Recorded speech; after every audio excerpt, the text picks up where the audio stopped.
అట్లా తృప్తి పడడు.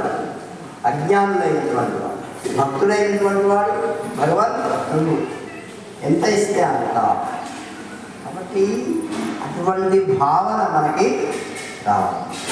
ఇంకా కమలాక్షునర్చించు కరములు కరములు, శ్రీనాథు బంధించు జివ్వ జివ్వ, సురరక్షకుని దూచు చెవుకులు చూపులు, శశశాయికులకు శిరము శిరము, విష్ణునాథించు వీనులు వీనులు, మధువైరినగరి మనము భగవంతు వరములు పదములు పదములు, పురుషోత్తమేది బుద్ధి బుద్ధి, దేవదేవుని చింతించు దినము దినము, చక్రహస్తుని ప్రకటించు చదువు చదువు, కుంభీరమనేది తండ్రి తండ్రి.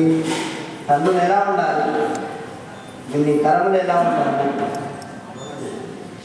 కాబట్టి భగవంతుణ్ణి అర్చించేటువంటి కరములే కరము, భగవంతుని గురించి వెళ్ళేటటువంటి పాదములే పాదములు. మన దృష్టి భగవంతుని చూచేటటువంటి, అందుకే సర్వత్ర సమబుద్ధి. అక్కడ ఏదన్నా ఉండాలి. ఏం చేయాలి? మనం సమాన దృష్టితో చూసేటటువంటి భేద బుద్ధి పనికిరాదు. అభేద